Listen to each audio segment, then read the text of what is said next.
నమస్కారం వార్తలకు స్వాగతం. ముందుగా ముఖ్యాంశాలు. ప్రధానమంత్రి మోడీకి కేసీఆర్ కి ఎవరికి ఓటేసినా ఒకటే. కాంగ్రెస్ భారీ బహిరంగ సభలో సీఎం రేవంత్ రెడ్డి వెల్లడి.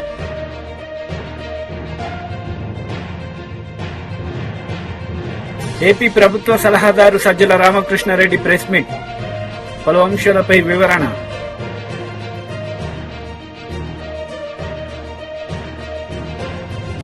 ఆదిలాబాద్ కాంగ్రెస్ సభలో సీఎం రేవంత్ రెడ్డి పాల్గొన్నారు. ఈ సందర్భంగా ఆయన మాట్లాడుతూ మోడీకి కేసీఆర్ కి ఓటేసినా ఒకటే అని ఆయన మండిపడ్డారు.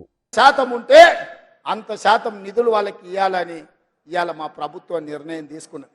బలహీన వర్గాల బతుకుల్లో కొంత వెలుగులు నింపాలని, అభివృద్ధి పదం వైపు వాళ్ళని నడిపించాలని ప్రయత్నం చేస్తుంటే, బీసీల లెక్కలు తెలిస్తే, బీసీలకు నిధులు ఇస్తే రాజ్యాధికారంలో వాళ్ళు వాటా అడుగుతారని ఇవాళ ఇక్కడుండే కేసీఆర్, అక్కడుండే నరేంద్ర మోడీ కుట్ర చేసి కాంగ్రెస్ పార్టీని దొంగ దెబ్బ తీయాలని ఆలోచన చేస్తారు.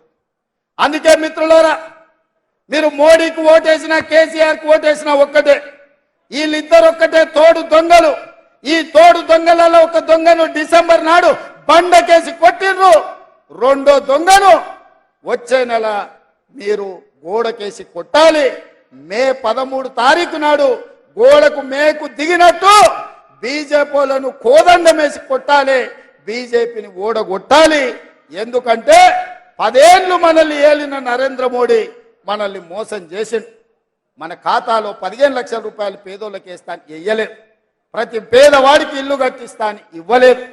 2 కోట్ల ఉద్యోగాలు ప్రతి సంవత్సరం ఇస్తాను. 10 ఏళ్లలో 20 కోట్ల ఉద్యోగాలు ఇవ్వాలి. ఒక్క ఉద్యోగం కూడా ఇవ్వనందుకు నిరుద్యోగ యువకులు నడుం బిగించాలి.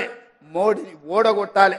ఈ ప్రాంతానికి మీకు గిరిజన యూనివర్సిటీ ఇస్తే 9 ఏళ్ళు దాన్ని మూలకు పడేసిండు. నిన్న మనం కొట్లాడితే మొదలు పెట్టిండు. అది కూడా పూర్తి చేయలే. బయ్యారం ఉక్కు కర్మాగారాన్ని కట్టలేదు. కాజీపేటలో రైల్వే కోచ్ ఫ్యాక్టరీ ఇవ్వలేదు. ట్రిపుల్ ఐటీ ఇచ్చిన దాన్ని రద్దు చేసిండు. ట్రిపుల్ ఐటీతో పాటు ఐటీఐఆర్ కారిడారు, ఐఐఎం కాలేజీలు ఏవి కూడా తెలంగాణకు ఇవ్వలేదు. గుజరాత్ మాత్రం బుల్లెట్ ట్రైన్ తీసుకుపోయిండు. సబర్మతి రివర్ ఫ్రంట్ తీసుకుపోయిండు. ఇవాళ అక్కడ కావాల్సిన నిధులన్నీ తీసుకెళ్తున్నాడు. గిఫ్ట్ సిటీలు కట్టుకున్నాడు. ప్రధానమంత్రిగా అందరినీ సమానంగా చూడాల్సిన బాధ్యత నరేంద్ర మోడీ మీద ఉంది. కానీ కుత్సిత స్వభావంతో నిధులన్నీ కూడా గుజరాత్కే తీసుకెళ్ళిండు. కాబట్టి మిత్రులారా, 10 ఏళ్ళు మోడీని చూసిండ్రు, 10 ఏళ్ళు కేసీఆర్ను చూసిండ్రు. రాబోయే 10 ఏళ్ళు ఇందిరమ్మ రాజ్యాన్ని ఆశీర్వదించండి. మీ కోరికలు, మీ ఆలోచనలు, ఈ ప్రాంత అభివృద్ధి, ఈ ప్రాంత సంక్షేమాన్ని అమలు చేసే బాధ్యత కాంగ్రెస్ పార్టీ తీసుకుంటుందని మీకు మాట ఇస్తున్నా. అందుకే ఈరోజు ఒక టీచర్గా సామాన్యురాల్ని, ప్రజలలో ఉన్న అత్రం సుగుణను కాంగ్రెస్ పార్టీ అభ్యర్థిగా ఈ పార్లమెంట్ ఎన్నికల్లో నిలబెట్టింది. మీరు అత్రం సక్కును చూసిండ్రు, నగేష్ను చూసిండ్రు. వాళ్ళు ఎవరు కొత్తోళ్ళు కాదు, పాతోళ్ళే. వాళ్ళ పనితనం మీకు తెలుసు. మంచోడు అని మంచం ఎక్కిస్తే మంచం అంతా పాడు చేసిండంటే వెనకటికి వాడు అత్రం సక్కులా అంటాడు. ఇక నగేష్ గురించి నేను చెప్పాల్సిన పని లేదు. బుద్ధిమంతుడని సర్ది కడితేనంట బొడ్రాయి కానీ ఫోన్ చేసి మళ్ళీ ఇంటికి వచ్చి బోర్లో వండుకున్నాడంట. నగేష్ ఎమ్మెల్యేగా, మంత్రిగా, ఎంపీగా అన్ని పనులు చేసిండు. మీ అందరూ చూసినోడే. వాళ్ళెవరు తక్కువ కాదు. కేసీఆర్ దొరెంతనో మా గిరిజన దొరలు, ఆదివాసీ నీళ్ళు కూడా దొరలే. 11 వరకు కిందికి రాడంట నగేష్. మావాడు చెప్తుండే. చేయి కలిపితే ఎంబడే దస్తి పెట్టి తుడుస్తాడంట పేదోళ్ళు చేయి కలిపితే. ఎందుక ఈ దొరలు మనకు అవసరమా? అక్కడ ఫామ్ హౌస్లు ఉండే దొరలైనా, ఇక్కడ ఆదిలాబాద్లో ఉండే దొరలైనా, ఈ దొరలతో మనకేం పని ఉంది? అందుకే మిత్రులారా, మా అక్కలకు ముఖ్యంగా మీలో ఉండే ఒక ఆడబిడ్డకు అవకాశం వచ్చింది. ఇంటైనా ఏం చెప్పినా వినకండి. సాయంత్రం హాఫ్ ఫుల్లో ఆయన వేసి వచ్చి ఓటేయండి అంటే కూడా ఆయన చెప్పినప్పుడు సరే నుండి బూత్లకు పోయినాక మీ ఆడబిడ్డ కోటేయండి. ఎందుకంటే ఆడబిడ్డలకు అవకాశాలు వచ్చేదే తక్కువ. సీతక్కనిస్తే గెలిపిస్తే ఎట్లయితే మంత్రిని చేసినామో ఇవాళ రాష్ట్రానికి సీతక్క నాయకత్వం వహిస్తుందో రేపు అత్రం సుగుణను కూడా గెలిపించండి. రాష్ట్ర స్థాయిలో, దేశ స్థాయిలో ఒక మంచి గుర్తింపు, గౌరవం మహిళలకు వస్తుంది. మహిళలకు ఇస్తే ఓడిపోతారంటే రేపు మీ పిల్లలకు కానీ ఆడబిడ్డలకు కానీ అవకాశాలు రావు. అందుకే మా అక్కలందరికీ విజ్ఞప్తి చేస్తున్నా, ఈ ఆడబిడ్డను ఆశీర్వదించండి. మీలో ఒకరు మీ పేదింటి ఆడబిడ్డ. ఈ ఆడబిడ్డని గెలిపించాల్సిందిగా మీ అందరిని కోరుకుంటూ మీ దగ్గర సెలవు తీసుకుంటున్నా. మీరందరు సిద్ధమేనా? సిద్ధమేనా? ఏమంటలేరు? అప్పటి నుంచి చాలా జోరు చూపిస్తారు కదా. సిద్ధమేనా? YCP leader Posani Krishna Murali press meet నిర్వహించారు. ఈ సందర్భంగా టీడీపీ నేతలపై ఆయన మండిపడ్డారు. ఇతనా చంద్రబాబు నాయుడా ఇట్టనుకొని తలకాయ ఇట్టనుకొని వెన్నుపోటు మామూలు వెన్నుపోటు పొడిచి దొంగదారిలో సీఎం పెడతారు. సీఎం అవుతాడా? ఆ మేకప్ తీసి పరేశాడు. ఇప్పుడు వేరే కొత్త మేకప్ వేసుకున్నాడు. ఇప్పుడు విజన్ ఉంది, 40 వరకు విజన్ ఉన్న గొప్ప మనిషి. అందుకని అతనికే మనం అర్థం, మన కాపుల్లో ఎవరు సీఎం గా పనికిరారు, నేను అన్ఫిట్ కాబట్టి ఆయనకే వేయండి అని వెళ్ళిపోయాడు. ఇతను నేను నాయకుణ్ణి, నేను జనసేన అధినేతని అని ఈయన వ్యాన్లు ఎక్కి కారులు ఎక్కి ఏం మాట్లాడతావు పవన్ కళ్యాణ్? నువ్వు సీఎం అవుదాను వచ్చి కార్యకర్తగా మారి చంద్రబాబు కాళ్ళు పట్టుకొని ఇప్పుడు చంద్రబాబుని గెలిపించాలని చెప్పి కాపులందరినీ తీసుకెళ్లి ఆయనకి తాకట్టు పెట్టడానికి నువ్వు ట్రై చేస్తున్నావు. అసలు ఆల్రెడీ పాపం ఆంధ్రప్రదేశ్లో ఉన్న కాపు జాతి చాలా వీళ్ల వల్ల ఆత్మగౌరవం పోగొట్టుకున్నారు, చాలా బాధపడ్డారు. ఎవరు? ఈ పవన్ కళ్యాణ్ అన్న చిరంజీవి. ఈ అన్నదమ్ముల పుణ్యం అని కాపుల్ని ఎంత దింపాలో అవమానం అంత దింపేశాడు. దీనికంటే ముందు చూడండి, చిరంజీవి గారు ఆయన ప్రజారాజ్యం పార్టీ పెద్ద లెవెల్లో పెట్టేశాడు. పాపం కాపులందరూ చాలా సంతోషపడి, ఎవరికైనా ఉంటుంది కదా, నాకే కులాభిమానం ఉంటుంది, మన కులంలో ఎప్పుడు ముఖ్యమంత్రి అవ్వలేదు కానీ ఈసారన్నా అయితే బాగుంటుంది. చిరంజీవి వచ్చాడు, అప్పుడు రామారావు అటు వచ్చాడు కాబట్టి అని పాపం చాలా మంది కాపులు ఇల్లే అమ్మేసుకున్నారా, పొలమే అమ్మేసుకున్నారా, ఉద్యోగాలే పోగొట్టుకున్నారా, ఇంటి పట్టలు లేకుండా మొత్తం చిరంజీవి గారికి దారపోశాడు. కోట్లు వాళ్ళందరూ దానమే ఇచ్చారా, ఇంకోటి ఇచ్చారా, విరాళం ఇచ్చారా, అన్నీ అయిపోయినాయి. ఎలక్షన్ వచ్చింది. ఎలక్షన్ వచ్చిన తర్వాత ఎలక్షన్లో ఇదే చంద్రబాబు నాయుడు నేనున్నా, ఎందుకంటే నేను ఎమ్మెల్యే టికెట్ నాకు ఇచ్చారు కదా, ఉంటే అతను ఎవరో కొత్తవాడు చిరంజీవి అంట, ప్రజారాజ్యం అంట, తుపుక్కున నీటి పొడిగా గాలిపోయింది, ఇతను ఎమ్మెల్యే టికెట్లు అమ్మేసుకుంటున్నాడు, ఎంపీ టికెట్లు అమ్మేసుకుంటున్నాడు అని ఇంతవరకు ఇక్కడ మాట్లాడాడు. గ్రేట్ మ్యాన్, పొలిటీషియన్ కాబట్టి. అక్కడికి వెళ్ళిన తర్వాత లొకేషన్లో అందరికి మసీదులు ఏం పోయినాయి, ఆ కమ్మ క్యాస్ట్కి వేరే క్యాస్ట్కి నేను చూసా కదా స్వయంగా. అంటే కాపులు రౌడీలు, కాపులు గుండాలు, వాళ్ళు చాలా దుర్మార్గులు, వాళ్ళ కనుక ఓటేసి గెలిపించారంటే మన కమ్మోళ్ళు బతకరు. ఇది నేను 15 ఏళ్ళు చెప్తానే ఉన్నా. ఇంత ఘోరంగా మాట్లాడతాడు నాయన నారా చంద్రబాబు నాయుడు అని ఈ చిరంజీవికి చెప్పాను, ప్రపంచంలో అందరూ చెప్పారు, తెలుగు వాళ్ళకి అందరు విన్నారు, ఇతను విన్నాడు పవన్ కళ్యాణ్. కానీ లోపల అంటాడే జగన్ని శేషం పోయాలని అలా 2 చేతుల్లో చెవుల్లో శేషం పోసుకున్నాడు. ఏమన్నా ఉన్నాయండి, అతను చంద్రబాబు కూడా ఏమంటాకి లేదు, అట్లా ఓడించాడు. ఇవి చిరంజీవి గారికి కూడా తెలుసు, నేను కూడా చెప్పాను. ఇంత ఘోరంగా క్యాస్ట్ ఫీలింగ్ తెచ్చి ఇది చేస్తున్నాడు అన్నా అంటే ఏం మాట్లాడలేదు. చిరంజీవి గారు ఓడిపోయారు. మళ్ళా అక్కడికి వెళ్ళిన తర్వాత ఓడిపోయిన తర్వాత 18 ఎమ్మెల్యే గెలిచారు. కాపులు ఏమనుకున్నారు, బాధపడి పనిలే బాధ నా ముందే ఉన్నారు పక్కన కాపు సోదరులు, వాళ్ళు ఎదురు మాట్లాడుతుంటే కమ్మాళ్ళు కమ్మాళ్ళ బతకనీది మీ కాపులు రౌడీలు అంట కదా అంటాం. పురుషోత్తం పట్టణంలో ఉన్న యూత్ కుర్రళ్ళు నా ముఖం చూసి ఏమనలేక ఆడాళ్ళు ఏమనకుండా పక్కెళ్ళిపోయారు. ఆయన 18 ఎమ్మెల్యేలు వచ్చినాయి. చిరంజీవి గారు 18 ఎమ్మెల్యేలు వస్తే ఏమనుకున్నారు బాబు, కానీ 18 ఎమ్మెల్యేలు కదా. చిరంజీవి గారు అసెంబ్లీకి వెళ్ళి సమస్యలు బాగా ఇచ్చేస్తాడు, ఏమైనా ప్రాబ్లం ఉన్నా ఆంధ్రప్రదేశ్లో వెలుగెత్తి చూపిస్తాడు స్పీకర్ గారికి, అసెంబ్లీకి అనుకున్నారు అందరూ. ఆ 18తో ఉన్న మళ్ళీ నెక్స్ట్ 5 ఏళ్ల తర్వాత మళ్ళీ పెరుగుతీలే అనుకుంటే ఈ కాపులకి ఏమి చెప్పకుండా, ఎవరికి ఏమి చెప్పకుండా వెళ్ళిపోయి ఈ 18 ఎమ్మెల్యేలని.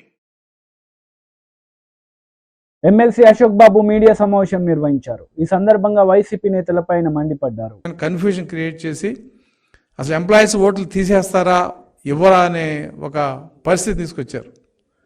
దీని మీద సంఘాలు కూడా తీవ్రంగా స్పందించాలి. ఉద్యోగ సంఘాలు కానీ లేదంటే మిగతా సంఘాలు కానీ తీవ్రంగా స్పందించాల్సిన అవసరం ఉంది. ఎందుకంటే ఈ ఓటు, ఈసారి వేసే ఓటు, ప్రతి ఓటు కూడా చాలా విలువైంది. ప్రభుత్వం ఒక మోసపూరిత కుట్ర అధికారుల ద్వారా చేయిస్తుంది. మాకు ఇన్స్ట్రక్షన్స్ లేవు, మాకేం చేయాలో తెలియదు కాబట్టి మీ ఫారం 12 మేము తీసుకోము, సింపుల్గా ఒకటే మాట. కాబట్టి తెలుగుదేశం ప్రభుత్వం, తెలుగుదేశం పార్టీ తరఫున మేము దీన్ని స్పష్టంగా ఎలక్షన్ కమిషన్ని రిప్రజెంట్ చేయడం జరిగింది. ఎలక్షన్ కమిషన్ ఈ రోజున దాని మీద ఒక స్పష్టమైన ఆదేశాలు ఇవ్వడం జరిగింది. సరే, అందుట్లో కూడా కొన్ని చిన్న చిన్న పొరపాట్లు ఉన్నాయి, కానీ మెజారిటీ క్లారిఫికేషన్ మేము అడిగినవి కూడా ఎలక్షన్ కమిషన్ ఇవ్వడం జరిగింది. అందులో ప్రధానంగా ఏంటంటే, ఉద్యోగస్తులకు ఎక్కడైతే డ్యూటీ వేశారో ఆ డ్యూటీలో ఉన్న, అంటే ఆ ఏరియాకి సంబంధించిన ఏఆర్ఓకి ఫారం 12 ఇవ్వాలి. అయితే ఇక్కడ ఇంకొక మతలబు కూడా అధికారులు చేస్తున్నారు. అంటే ప్రభుత్వానికి వంతపాడే అధికారులు ఫారం 12 తీసుకుంటున్నారు, అక్నాలెడ్జ్మెంట్ ఇవ్వట్లా. అందుకే స్పష్టంగా ఉద్యోగస్తులందరినీ నేను అప్పీల్ చేస్తున్నా, ఉద్యోగ సంఘాలను కూడా మేము అప్పీల్ చేస్తున్నాం. మీరు ఫారం 12 ఇచ్చినప్పుడు ఫోటోస్టాట్ కాపీ కానీ లేదంటే 2 కాపీలు తీసుకుని ఒక కాపీ మీద స్పష్టంగా మీరు అక్నాలెడ్జ్మెంట్ తీసుకోండి. ఎవరైతే అధికారులు అక్నాలెడ్జ్మెంట్ ఎవరో వాళ్ళ మీద స్పష్టంగా కలెక్టర్కి మీరు కంప్లైంట్ ఇవ్వచ్చు, అందులో ఇబ్బంది ఏం లేదు. ఎందుకంటే ఇన్ని వందల వేల దీని మీద నాకు నీ అప్లికేషన్ రాలేదు ఫారం 12 అంటే చేయగలిగింది ఏం లేదు ఆ రోజున. కాబట్టి దీన్ని 26 దాకా సమయం పెంచడం జరిగింది. కాబట్టి ఎలక్షన్ డ్యూటీలో ఉన్న ఏపీఓలు కానీ పోలీస్ స్టాఫ్కి ఒక నోడల్ ఆఫీసర్ని పెట్టారు. అలాగే ఆర్టీసీకి కూడా ఒక నోడల్ ఆఫీసర్ పెట్టారు. కొన్ని చోట్ల మాకు వచ్చిన సమాచారం ఏంటంటే, నోడల్ ఆఫీసర్ ఎక్కడ ఉంటాడు ఏంటి కూడా పోలీస్ స్టాఫ్కి తెలియదు. అంటే ఏంటి, పోలీసులంతా కూడా ప్రభుత్వానికి వ్యతిరేకంగా ఉన్నారు కాబట్టి పోస్టల్ బ్యాలెట్ తగ్గించిన కొందికి వైసీపీకి ప్లస్ పాయింట్ అవుతుంది. కాబట్టి మేము స్పష్టంగా చెప్తున్నాం, పోలీస్ శాఖలో కానీ ఆర్టీసీలో కానీ ఎవరైతే నోడల్ ఆఫీసర్గా ఉన్నారో వాళ్ళు పోలీస్ స్టాఫ్కి, ఆర్టీసీ సిబ్బందికి ఈ సమాచారం తెలియజేయాల్సిన బాధ్యత వాళ్ళదే. పోలీసు డీజీ కానీ, ఆ కన్సర్న్ ఎస్పీ కానీ, డిఐజీ కానీ, ఆర్టీసీ ఎండి, ఆర్టీసీ రీజనల్ ఆఫీసర్స్ మీరు స్పష్టంగా ఆర్టీసీలో డ్యూటీలో ఉన్న డ్రైవర్ల, కండక్టర్లకి, అలాగే ఎమర్జెన్సీ సర్వీస్లో ఉన్న వాళ్ళకి, అలాగే ప్రైవేట్గా మనం తీసుకున్న వీడియోగ్రాఫర్లకి లేకపోతే ఫోటోగ్రాఫర్లకి, డ్రైవర్లందరూ కూడా. మాజీ ఎమ్మెల్యే జగ్గారెడ్డి ప్రెస్ మీట్ నిర్వహించారు. ఈ సందర్భంగా ఇరు పార్టీలపై ఆయన మండిపడ్డారు. హరీష్ మాట్లాడతాడు, బీజేపీ వాళ్ళు మాట్లాడతారు. ఏం చేసింది 70 ఏళ్ళ కాంగ్రెస్? ఏం చేసింది? నేను అడుగుతున్నా బీజేపీలకు 500 అదేదో అప్పుడెప్పుడు రామాలయం అది ఆడప్పుడు శ్రీరాము నివసించే గుడిని కూలగొడితే మీరు ఈ చరిత్ర కూడా చదవాలి కదా. ఎట్లయితే శ్రీరాముడి చరిత్ర నువ్వు చదువుతున్నావు అంటే, నువ్వు శ్రీరామచంద్రుడు భగవాన్ చరిత్ర చదువుతున్నావు అంటే నీకు ఓట్లు వస్తాయని దాన్ని ఎక్స్పోజ్ చేస్తున్నావు. కానీ మహాత్మా గాంధీ, నెహ్రూ గారు మరి చేసింది కూడా నువ్వు, మరి ఇదొక చరిత్రనే కదా. శ్రీరామచంద్రుడి పరిపాలన ఎట్లయితే సాగిందో అట్లాగే ఆ రోజే నెహ్రూ గారు ప్రధానమంత్రి కాగానే శ్రీరామచంద్రుని లాంటి పరిపాలన అంటే నీళ్లు, నిధులు, రైతులు, ఉద్యోగాలు, ఇండస్ట్రీస్, చదువుకోవడానికి ఎడ్యుకేషనల్, ఇవన్నీ అప్పుడే కదా మొదలైంది, నెహ్రూ గారు కాలంలోనే కదా. అట్లా పునాది నెహ్రూ గారు, అలాంటి పునాదిల నుంచే ఈరోజు అనేక మంది నాయకులు ఎవరన్నా తీసుకో, మనం ఈ మధ్యలో ముఖ్యమంత్రులు అయిన వాళ్ళు 20 ఏళ్ళ చంద్రబాబు నాయుడు తీసుకో, కేసీఆర్ని తీసుకో, మొన్నటిదాకా జగన్ తీసుకో, రాజశేఖర్ రెడ్డిని తీసుకో, రోషే గారిని తీసుకో, కిరణ్ కుమార్ రెడ్డిని తీసుకో, ఇప్పుడు రేవంత్ రెడ్డిని తీసుకోండి. ఇట్లా ఆయన వేసిన ఇత్తంలో నుంచే వీళ్ళందరూ వచ్చిర్రు. ఆయన వేసిన పునాదిలో నుంచే ఈ నాయకులు వచ్చిర్రు. అది మర్చిపోవద్దు అని అడుగుతున్నా. అదే నేను జ్ఞాపకం చేపిస్తున్నా ఈరోజు గాంధీ భవన్ మీడియా ద్వారా. ఇంత పెద్ద గొప్ప చరిత్ర, త్యాగాల కుటుంబము రాహుల్ గాంధీ గారి యొక్క ముత్తాత. రాహుల్ గాంధీ గారి యొక్క ముత్తాత జవహర్లాల్ నెహ్రూ యొక్క గొప్పతనం, ఆ బ్లడ్డే ఈరోజు రాహుల్ గాంధీ గారిని మళ్ళీ జనంలో నడిపిస్తున్నది.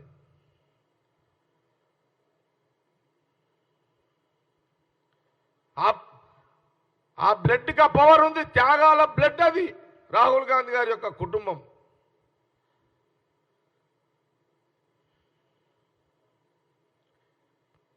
ఆ రోజు ఆహార ధాన్యాలు ఉత్పత్తి మొదలైనవి, వ్యవసాయ రంగం అభివృద్ధి చెందుతూ ఉంది.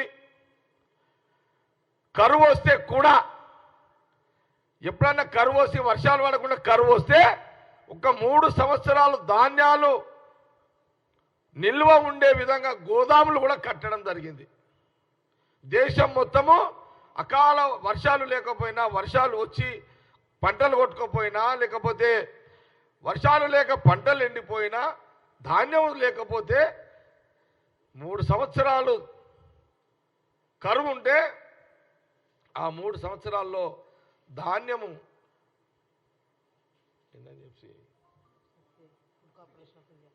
FCI food corporation of India, ఇప్పుడు మనము సూపర్ బజార్కి వస్తున్నాయి చూడు, అదే ఆడికించి వస్తున్నాయి. అది ఎవరు ఏర్పాటు చేసిర్రు? నెహ్రూ గారే కదా. మరి అప్పుడేమన్నా ఎవరున్నారు? మోడీ గారు లేరు, అమిత్ షా లేడు, కేసీఆర్ లేడు, కేటీఆర్ లేడు, హరీష్ రావు లేడు, ఎవరేం లేము. ఎందుకు నరుకుతున్నారు ఈ ముచ్చట్లు? మీరు పనికొచ్చే ముచ్చట్లు మాట్లాడండి. దీని మీద డిబేట్కి వస్తారా? ఉందా తమ్ము? ఈయన మా వాళ్ళు రెడీ ఉన్నారు. మా స్పోక్స్ పర్సన్ కమల్, భవానీ రెడ్డి గారు, మెట్టు సాయి. మాట చెప్తున్నా, ఇది నోరుంది కదా మాట్లాడేనా మీరు? అచ్చా, అట్లా మనకు వ్యవసాయ రంగం అభివృద్ధి చెందడం కాగానే ఇండస్ట్రియల్ దిక్కు వచ్చేసారు. యువకులకు ఉద్యోగాలు కావాలి. అప్పుడు మన దేశంలో డబ్బులున్న కొంత ఉన్నవాళ్ళు కూడా ధైర్యం చేయలే. అప్పుడు నెహ్రూ గారు ఎన్నికల ప్రచారంలో భాగంగా ఎంపీ బండి సంజయ్ పాల్గొన్నారు. ఈ సందర్భంగా పలు అంశాలపై ఆయన మాట్లాడారు. ఎవరికైనా వచ్చినాయా అన్న? 12 లక్షలు ఎస్టీ యువకులు చెప్పాలి. ఎవరికైనా వచ్చిందా అన్న? ఎవరికి రాలే. ఇవాళ ఒక్కొక్క గ్రామ పంచాయతీ అభివృద్ధికి నిధులు ఇస్తున్నారు. ఎక్కడ ఒక్క గ్రామ పంచాయతీకి తండాలకు పైసలు ఇస్తున్నారు. తండాలకు పైసలు సంవత్సరానికి 20 లక్షల రూపాయలు ఇస్తున్నారు. అవి లేవు. ఇవాళ ఇంటర్మీడియట్ పాస్ అయిన పిల్లలకు, ఎస్సీ సమాజానికి సంబంధించిన ఇంటర్మీడియట్ 10th పాస్ అయిన వాళ్ళకేమో 10,000 రూపాయలు ఇస్తున్నారు. ఇంటర్మీడియట్ పాస్ అయిన వాళ్ళకేమో 15,000 రూపాయలు ఇస్తున్నారు. డిగ్రీ పాస్ అయిన వాళ్ళకేమో 25,000 రూపాయలు ఇస్తున్నారు. పీజీ ఏజ్ వాళ్ళకేమో 1,00,000 రూపాయలు ఇస్తున్నారు. బిడ్డ ఇప్పుడు 10th ఇంటర్ ఎగ్జామ్స్ మొన్ననే అయిపోయినాయి. నెక్స్ట్ పాస్ అయినాక వాళ్ళ అకౌంట్లలో పైసలు వేయకుంటే మా భారతీయ జనతా పార్టీ ఎస్సీ మోర్చా కార్యకర్తలు ఏ కాంగ్రెస్ పార్టీ నాయకుడిని తండాల్లో బస్తీలలో తిరగలేకుండా ఎక్కడికక్కడ నిలుస్తాం. బిడ్డ, మీరు ఏదో హామీలు ఇచ్చి మోసం చేసే వదిలిపెట్టే ప్రసక్తి లేదు. ఎస్సీ ఎస్టీ సప్లాన్ నిధులను కూడా ఇలా బీఆర్ఎస్ పార్టీ ప్రభుత్వం దారి మళ్లించింది. ఇవన్నీ కూడా ఇలా బీఆర్ఎస్ పార్టీ మోసం చేసింది, కాంగ్రెస్ పార్టీ మోసం చేసింది. ఇలా నరేంద్ర మోడీ గారి ప్రభుత్వం వచ్చిందమ్మా. నరేంద్ర మోడీ గారి ప్రభుత్వం వచ్చిన తర్వాత దేశంలో గతంలో ఈ కాంగ్రెస్ పార్టీ ఇలా 57 సంవత్సరాలు కాంగ్రెస్ పార్టీ 1,100 కోట్ల రూపాయలు ఖర్చు పెట్టింది.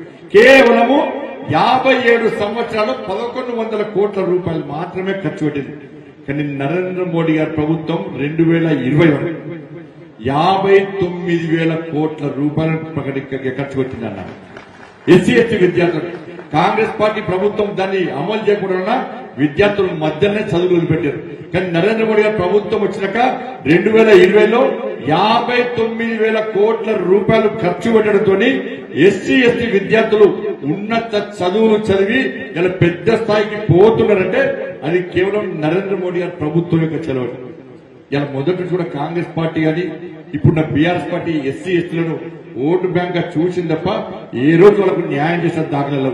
మొన్న నరేంద్ర మోడీ గారి ప్రభుత్వం ఆ ప్రభుత్వం ఏర్పడిన తర్వాత మొన్న ప్రభుత్వ హయాంలో మా గవర్నమెంట్ లో 8 మంది ఎస్టీ సామాజిక వర్గానికి సంబంధించిన ఎంపీలను మంత్రులు చేసిన ఘనత నరేంద్ర మోడీ గారి ప్రభుత్వం. ఎంతమందిని? 8 మంది ఎస్టీ మంత్రులను మంత్రులు చేస్తాం, ఎస్టీ ఎంపీలను మంత్రులు చేస్తాం నరేంద్ర మోడీ గారు. 27 మంది బీసీ ఎంపీలను మంత్రులు చేస్తాం. 12 మంది ఎస్సీ సామాజిక వర్గానికి సంబంధించిన ఎంపీలను మంత్రులు చేస్తాం. ఇవాళ తెలంగాణ రాష్ట్రంలో కాంగ్రెస్ పార్టీ ప్రభుత్వం ఏర్పడ్డది. గిరిజన మంత్రి ఉన్నాడన్న? గిరిజన మంత్రి ఉన్నాడన్న? మరి గిరిజన మంత్రిని పెట్టకపోవడానికి కారణం ఏంటి? ఎందుకు పెట్టలే? మిమ్మల్ని ఓటు బ్యాంక్ గా చూస్తారు, వీళ్ళెవ్వరు పట్టించుకోరు మమ్మల్ని అని చెప్పి ఇలా మోసం చేసే ప్రయత్నం కాంగ్రెస్ పార్టీ చేస్తుంది. మొదటి కూడా మోసమే.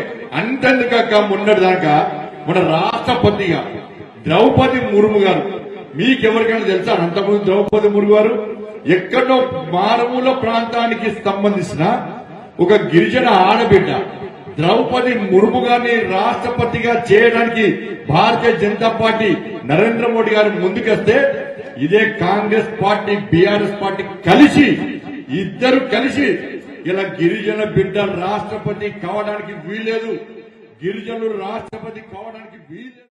ఏపీ ప్రభుత్వ సలహాదారు సజ్జల రామకృష్ణారెడ్డి ప్రెస్ మీట్ నిర్వహించారు. ఈ సందర్భంగా పలు అంశాలపై ఆయన మాట్లాడారు. శాంక్టిటీ ఉన్నట్టు అది వాళ్ళు ఎందుకు భరిస్తున్నారో అర్థం కావట్లే. మరి చంద్రబాబు ఆకర్షణ శక్తితో ఆ మెస్మరిజం ఏముందో తెలియట్లే. కానీ ఆ పార్టీ జనసేన అనే పార్టీ ఒక్కసారి అందరూ మర్చిపోవాలని చంద్రబాబు గారు కోరుకుంటున్నా అందరూ గుర్తు తెచ్చుకోవడం అవసరం.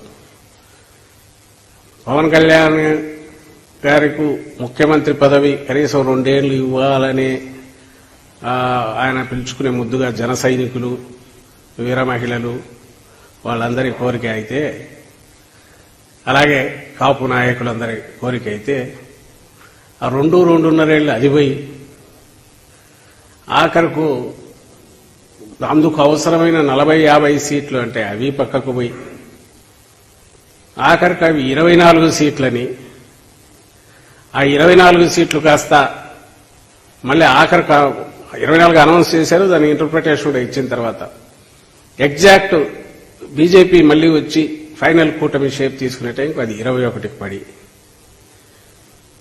21లో కనీసం 10-12 మంది పైగా, సగం మంది పైగా అసలు ఆ పార్టీలో ఇన్నాళ్ళు లేని వాళ్ళు లేదు. ఒక 3-4, 5 ఆఖరి నిమిషంలో టీడీపీ నుంచి యువతలకు తెచ్చిపెట్టిన వాళ్ళు. అంటే ఎఫెక్టివ్ గా జనసేనకు చంద్రబాబు నాయుడు ఇచ్చింది 10 సీట్లు. అంటే పవన్ కళ్యాణ్ గారు ఆయన ఇష్టపూర్వకంగా ఆయన అనుకుని పెట్టుకున్నవి అనుకుంటే 10 ఇచ్చింటారేమో అనిపిస్తుంది ఫైనల్ చూస్తుంటే.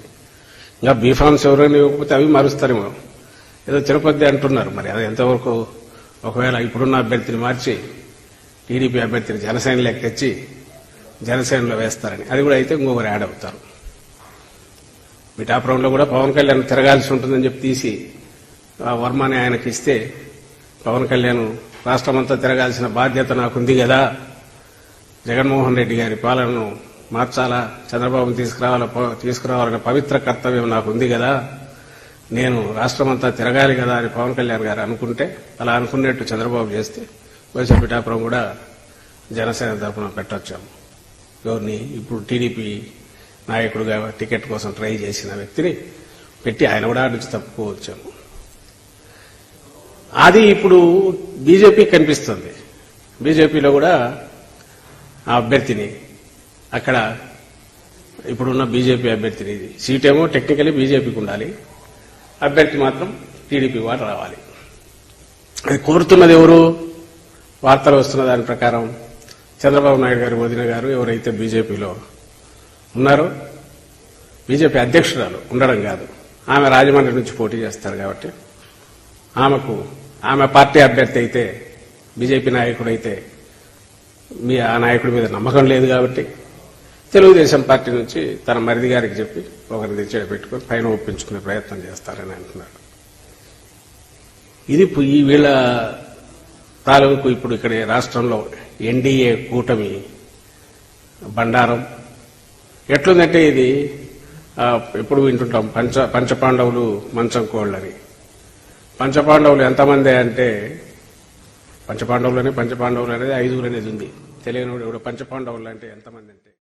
TDP leader Vijay Kumar media సమావేశం నిర్వహించారు. వైసీపీ నేతలపై ఆయన మండిపడ్డారు. ఐఏఎస్లు చేసే పదవులన్నీ వీళ్ళు కూడా అనుభవించేస్తున్నారు. కానీ వీళ్ళకి ఆ పదవుల్లో హక్కులు తప్ప పెద్ద బాధ్యతలు ఏమి ఉండవు. ఎందుకంటే ఈ గవర్నమెంట్ ఇష్టం లేకపోయినా, వచ్చే గవర్నమెంట్ ఇష్టం లేకపోయినా ఆటోమేటిక్గా వీళ్ళు కాడి పక్కన పెట్టేసి వాళ్ళ పాటికి వెళ్ళిపోతారు. ఇన్ని సంవత్సరాలు ఇన్ని రోజులు చేసిన వీళ్ళు చేసిన నిర్వాకాలు ఏంటి అంటే అంతే. సో వీళ్ళకి బాధ్యతలు ఏమీ ఉండవు, హక్కులు మాత్రం ఐఏఎస్లతో సమానంగా అనుభవిస్తారు. ప్రభుత్వం మారితే మనం తిరిగి మన కేంద్ర మాతృ సంస్థకి వెళ్ళిపోతాం అనే ధైర్యం వీళ్ళకి. ఏమవుతుంది, 5 సంవత్సరాలు ఈ గవర్నమెంట్ ఉంది, మన ఇష్టం వచ్చేది చేస్తాం. గవర్నమెంట్ మారుతుంది, రేపు ఎట్లా జూన్ 4వ తేదీ సాయంత్రం గవర్నమెంట్ మారిపోతుంది, మనం బ్యాక్ వెళ్ళిపోతాం మన కేంద్ర ప్రభుత్వ సర్వీసులకి, మంది ఏం పోయా అనేంత ధైర్యం వీళ్ళకి. సరే, అట్లాంటి వాళ్ళు 18 మందిలో 10 మందిని దాకా చెప్పారు ఒకే సామాజిక వర్గం, 2 వేరే వేరే సామాజిక వర్గం కూడా ఇట్లాంటి పనిలో ఉన్నారు.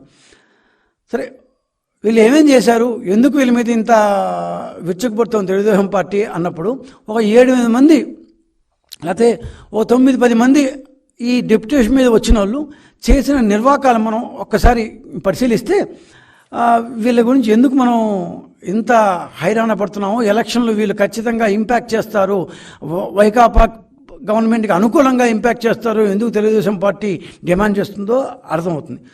మొదటగా ఎస్ రమణారెడ్డి, ఈయన ఐఆర్టీఎస్ 2019లో వచ్చాడు. 5 సంవత్సరాల పాటు పూర్తిగా బ్రహ్మాండమైన పెద్ద కార్పొరేషన్కి చైర్మన్గా ఉన్నాడు. ఏపీ ఎన్ఆర్ఈడి క్యాప్ అంటే 2019లో రాగానే సోలార్ ఒప్పందాలు గుర్తున్నాయా? సలహాదారు అయిన మాజీ ఐఏఎస్ ఆఫీసర్ శామ్యూల్ సలహాదారుగా ఉండకుండా ఆయనే గవర్నమెంటు ఏమంటారు రిటైర్ అయిపోయి ఆయన సలహాదారుకు వచ్చాయని మర్చిపోయి ఆయన ఇంకా సర్వీస్లో ఉన్నట్టుగానే పెద్ద పెద్ద మీటింగులు పెట్టి సలహాదారు యొక్క హోదాలో అది తప్పు ఈ తప్పు, చంద్రబాబు తప్పు చేశారు, అది చేశారు, ఇది చేశారని చెప్పి సోలార్ ఒప్పందాలని తిట్టిపోశారు.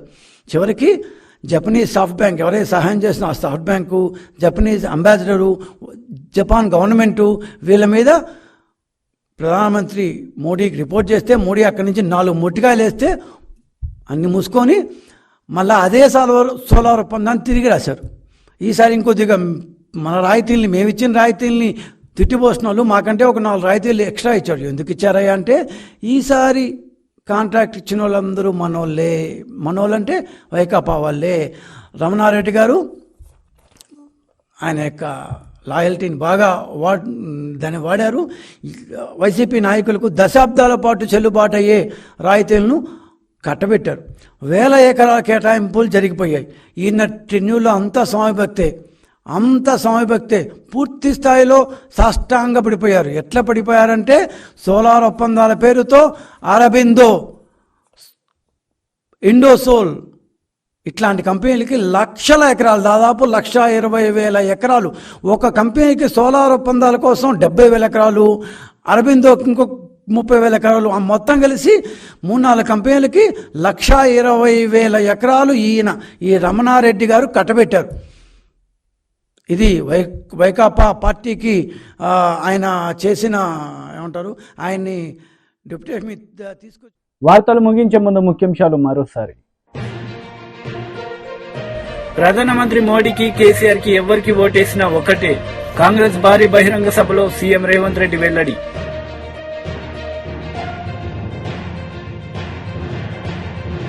ఏపీ ప్రభుత్వ సలహాదారు సజ్జల రామకృష్ణారెడ్డి ప్రెస్ మీట్, పలు అంశాలపై వివరణ.